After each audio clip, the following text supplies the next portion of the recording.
Assalamualaikum warahmatullahi wabarakatuh. Waalaikumsalam warahmatullahi wabarakatuh. Kita menjadi orang yang mulia di sisi Allah Subhanahu wa taala, apalagi kita orang yang selalu bertaubat. Apapun dosa kita sebagai umat Nabi Muhammad sallallahu alaihi wasallam, Allah masih memberikan kesempatan. Selama belum meninggal dicabut nyawanya, masih diberikan kesempatan untuk memohon ampun kepada Allah Subhanahu wa taala. Walaupun dosanya dosa besar, walaupun dosanya berkali-kali riba, berkali-kali zina, berkali-kali minum khamar, berkali berbuatan syirik, selama mau bertaubat dan kembali memohon kepada Allah Subhanahu wa taala, pasti diampuni Allah Subhanahu wa taala. Inna Allah la yaghfiru an yushraka bihi wa yaghfiru ma duna dhalik. Allah tidak akan mengampuni orang-orang yang berbuat syirik. Tapi ayat ini kalau diikatkan dengan ayat yang banyak yang lain, ada syarat kalau taubat belum mati dalam keadaan syirik. Tapi kalau belum taubat dan mati dalam kepercayaannya kepada syirik, kepercayaannya kepada dukun, kepercayaannya kepada ramal, itulah yang na'udzubillah meninggal dunia dalam keadaan tidak beriman. Oleh kerana itu jamaah sekalian, perlu kita menjaga kalimah la ilaha illallah. Jangan kita termasuk orang yang mudah dah bahkan berbanyak mengucapkan kalimah ini, tapi kita tidak menjaga hak-hak kalimah la ilaha illallah. Kunci pintu surga la ilaha illallah. Kunci pintu surga la ilaha illallah. Berarti yang mau masuk surga tanpa kalimah la ilaha illallah susah. Dan setiap kunci ada gigi. Kira-kira bapak ibu yang bawa kunci, coba lihat, ada enggak kunci tanpa gigi? Ada enggak? Kunci motor ada giginya enggak? Ada. Kunci rumah ada giginya? Kunci mobil ada giginya? Kunci lemari ada giginya? Ada enggak kunci tanpa gigi? Bisa enggak buka? Kalau ada orang bawa kunci rumah tapi tidak ada giginya, bisa enggak buka pintu rumah? Terus apa kaitan kunci surga dengan giginya? Kunci surga adalah la ilaha illallah, dan gigi-gigi kunci adalah haknya la ilaha illallah. Di antaranya kewajiban kita ikhlas menjaga kalimah la ilaha illallah, mengucapkan kalimah la ilaha illallah. Man qala la ilaha illallah khalisan min qalbi dakhala al-jannah. Barang siapa yang mengucapkan kalimah ini la ilaha illallah dengan ikhlas, tulus hati, dijamin menjadi ahli surga. Man qala la ilaha illallah mukhlisan min qalbi, di riwayah muqinan min qalbi, illa harramahu Allah 'ala an-nar. Barang siapa yang mengucapkan kalimah la ilaha illallah dengan penuh keyakinan, akan Allah haramkan masuk neraka. Ini sebuah kemuliaan. Mudah ucapkan kalimah ini. Bahkan kalimah ini saking mudahnya, saking ringannya, dia tidak butuh menggerakkan bibirnya. Dia tidak butuh menggerakkan bibir. Saking mudahnya kalimah ini, sangat ringan atas lisan, atas lidah kita.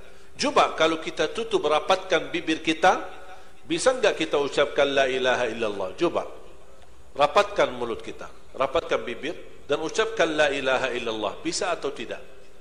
Coba pelan-pelan, tambah suara, pelan-pelan, khusyuk. Coba gerakkan lidahnya saja, tambah gerakkan bibir. Bisa tidak ucapkan kalimah itu? Sangat bisa. Beda sama kata subhanallah, gerakkan bibirnya. Alhamdulillah, Allahu Akbar, wala hawla wala quwwata illa billah. Itu memberikan kesimpulan betapa mudahnya mengucapkan kalimah ini. Berkali-kali, sampai kita tidak butuh menggerakkan bibirnya. Artinya saat kita mengucapkan, karena tidak ada gerakan bibir, berarti orang yang ada di samping kita, dia tidak tahu apa yang kita ucapkan. Itu menjadi pelajaran. Begitu murninya ikhlas mengucapkan kalimah la ilaha illallah. Saking ikhlasnya tersembunyi dalam mulut kita, sambil orang tidak bisa melihat gerakan mulut kita, saking ikhlasnya kalimat ini. Dan itu inti daripada bagaimana kita bisa menjaga ikhlas, bagaimana kita bisa menjadi orang yang betul-betul lillahi ta'ala. Dan kita selalu iqrar ketika membaca dalam iftitah kita, inna salati wa nusuki wa mahyaya wa mamati, terus lillahi rabbil alamin. Ada lagi tambahan? Ada. Lanjut. Apa kelanjutannya? La syarikalah. Tidak boleh lillah, tapi masih ada berkutukan kepada Allah subhanahu wa ta'ala. Masih ada yang dia percaya selain Allah subhanahu wa ta'ala. La syarikalahu wa bidzalika umirtu wa ana minal muslimin. Bagaimana kita bisa menjadi orang yang muslim yang sesungguhnya? Ketika kita memahami makna daripada kalimah la ilaha illallah, kita pasti akan menghadapi semuanya jadi ringan.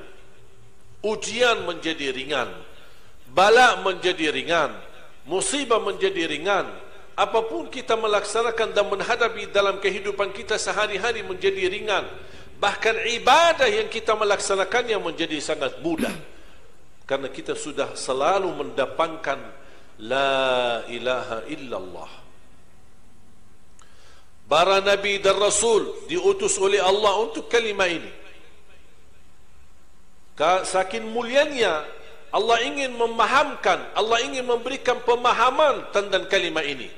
Kita tidak bisa kontak langsung sama Allah, kita tidak bisa berhubungan langsung sama Allah. Kalau Allah turunkan malaikat, Allah bisa turunkan malaikat menyampaikan kepada kita la ilaha illallah. Tapi malaikat menghadapi manusia bisa juga tidak cocok, belum tentu bisa nyambung. Makanya Allah utuskan manusia adalah para Nabi dan Rasul yang Allah pilih dari tengah manusia menjadi orang yang suci, supaya sama-sama manusia memiliki kelebihan di sisi Allah. Mereka utus untuk apa? Untuk menyampaikan kepada manusia, keluarlah dari jalan kegelapan menuju kepada jalan yang cahaya terang menerang. Semuanya dakwahnya Nabi dan Rasul, bawaannya Nabi dan Rasul, dan keturunan Nabi dan Rasul semuanya bawa la ilaha illallah. Allah wujudkan surga dan neraka demi kalimah ini. Yang mampu menjaga kalimah ini, menyempurnakan hak kalimah ini, patuh dan taat kepada kalimah ini, dia akan dibawakan ke surga. Orang yang mengingkari kalimah ini, bertentangan dengan kalimah ini, melupakan kalimah ini, mengabaikan dan lalai dari kalimah ini, tempatnya di neraka. Tinggal kita milih. Makanya ketika kita iqrar inna salati wa nusuki, ini menurut saya ucapan yang kita ucapkan selalu dalam iftitah kita, itu berjanjian kita sama Allah. Tapi sadari enggak kita setiap salat kita janji sama Allah, ya Allah, salatku untukmu, ibadahku untukmu, hidupku untukmu. Jangankan hidup aku saja, tapi matiku pun untukmu. Semuanya lillahi rabbil alamin. Dan kita meyakinkan dengan kata iftitah itu, setiap kita membaca Al-Fatihah, iyyaka na'budu wa iyyaka nasta'in, hanya kepadamu, coba didahulukan iyyaka. Padahal hakikat kalimah ini nahnu na'buduka wa nasta'inuka. Semestinya kalimah ini dalam berbahasa Arab ada yang standar atau yang normal, na'buduka, kami beribadah kepadamu dan kami memohon bertolong kepadamu. Tapi karena harus kita memahami ibadah itu hak Allah, tidak boleh dicampuri dengan siapapun. Nabi Muhammad kita boleh muliakan, tapi kita tidak beribadah kepada Nabi Muhammad. Taati Nabi Muhammad itu menjadi ibadah kepada Allah. Tak bisa kita ibadah kepada Nabi Muhammad, karena Nabi Muhammad manusia, diutus oleh Allah menjadi Nabi, membawa dakwah dan mengajak kita untuk beribadah kepada Allah bukan beribadah kepada dirinya Nabi Muhammad sallallahu alaihi wasallam. Allahumma sholli alaihi. Oleh karena itu ketika kita membaca, Allah ingin menyampaikan pesan itu, murni ibadah hak Allah, bukan hak siapa-siapa. Ibadah itu hak Allah. Taatilah Allah, taatilah Rasulullah. Tapi tidak boleh kita beribadah. Ibadahlah kepada Allah dan ibadahlah kepada Rasulullah. Tidak bisa. Beda. Kalau sudah masuk level ibadah, berarti kita sudah tidak bisa kita memohon atau beribadah kepada selain Allah SWT. Karena itu hak Allah. Makanya di suratul Fatihah dirubahkan makna itu supaya kita faham. Kaf yang semestinya menjadi belakangan na'buduka, Allah debankan kafnya menjadi iyyaka na'budu wa iyyaka nasta'in. Walaupun asal kalimah ini na'buduka wa nasta'inuka, kafnya itu belakangan. Kenapa didahulukan? Supaya Allah ingin memberikan pelajaran. Kalau di bahasa dalam Indonesia kita berkata hanya kepadamu kami beribadah, bukan kepada siapapun lain. Hanya kepadamu, dan hanya kepadamu kami memohon pertolongan. Oleh karena itu ulama ketika kita memahami kalimat iyyaka na'budu wa iyyaka nasta'in, ulama menjelaskan semua rahasia dalam suratul Fatihah ada di firman ayat Allah Subhanahu wa taala, iyyaka na'budu wa iyyaka nasta'in. Barang siapa yang memahami iyyaka na'budu wa iyyaka nasta'in, dia akan faham apa hakikat hidupnya di dunia. Kenapa kita hidup di dunia? Kenapa kita ada di dunia? Kenapa kita diciptakan? Kenapa kita didatangin para nabi dan rasul, diutus oleh Allah Subhanahu wa taala? Kita umat Nabi Muhammad tidak berkesempatan bertemu Nabi Muhammad, tapi ada ulama pewaris Nabi Muhammad yang menyampaikan dakwahnya, yang menyampaikan ilmunya Nabi Muhammad, yang menyampaikan amalan Nabi Muhammad sallallahu alaihi wasallam, yang menyampaikan bagaimana perjuangan Nabi Muhammad. Kalau tidak ada ulama, bagaimana kita bisa faham agama? Makanya Nabi Muhammad SAW tidak mewariskan nubuwah, tidak mewariskan utusan Nabi kepada anaknya atau keturunannya. Karena dia Nabi yang terakhir, maka tidak ada lagi. Tapi bagaimana ya Rasulullah kami bisa belajar agamamu? Ulama, kata Rasulullah. Wal ulama'u warathatul anbiya. Ulama adalah para pewaris Nabi. Oleh kerana itu kita butuh ulama. Kalau semuanya tidak mau belajar agama, ulama tidak bisa kekal. Ulama tidak hidup selama-lamanya. Ulama juga punya masa, punya umur. Makanya kita harus menjadi wajib. Bahkan kita sudah belajar talabul ilmi faridatun ala kulli muslim. Kalau dalam hadis faridatun ala kulli muslim. Kalau dalam kaidah talabul ilmi faridatun ala kulli muslimin wa muslimah. Bukan hanya sebatas wajib, lebih tinggi daripada wajib untuk belajar ilmu. Talabul ilmi faridah, fardu atas setiap muslim dan muslimah. Kenapa fardu? Karena kita tidak mungkin bisa beribadah kepada Allah tanpa ilmu. Bagaimana kita bisa mengenal la ilaha illallah kalau tidak ada ulama yang menyampaikan? Bagaimana kita bisa merasakan makna yang hakiki daripada kalimat la ilaha illallah? Jangan kita sampai akan datang satu zaman yang Rasulullah SAW pernah menceritakan, akan datang satu zaman orang-orang mengucapkan la ilaha illallah, ditanya apa makna kalimat ini, dia menjawab saya tidak tahu, tapi orang tua saya suka mengucapkannya, saya ikut mengucapkannya. Akan datang zaman itu. Ketika dia salat, ditanya, kenapa kamu salat? Saya tidak tahu, cuma saya lihat ayah saya gerakannya seperti itu. Saya ikut gerakan ayahku dan orang-orang tuaku. Itu kata Rasulullah, akan datang satu zaman saking sudah kehilangan ilmu, orang tidak tahu apa-apa. Na'udzubillah min dzalik.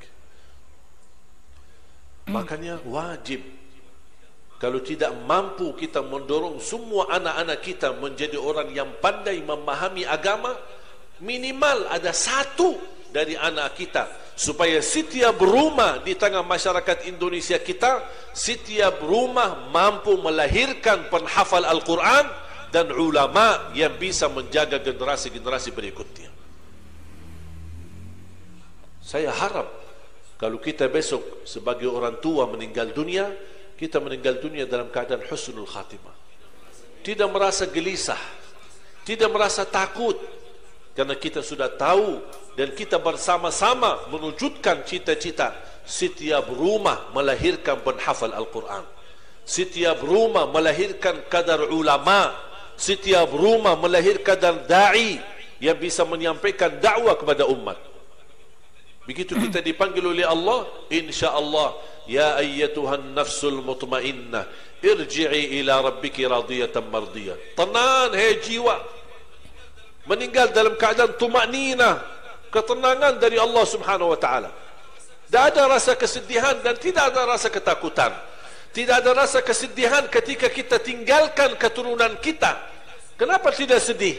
Padahal biasanya orang sedih kalau orang meninggal dunia, meninggalkan keluarganya, meninggalkan keturunannya. Tapi orang mukmin tidak pernah sedih karena dia meninggalkan anak salih dan salihah.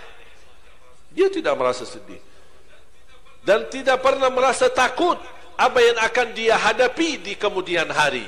Sesudah meninggal dunia, dia akan hadapi munkar nakir, dia akan hadapi hayatul barzakh di kubur, dia akan hadapi bangkitan hari kiamat, dia akan hadapi hisab, dia akan hadapi jalan di atas sirat, dia jalan di atas neraka Jahannam. Bisa jadi menjadi salah satu orang yang jatuh dalam neraka Jahannam. Dia tidak ada rasa takut. Kenapa tidak takut?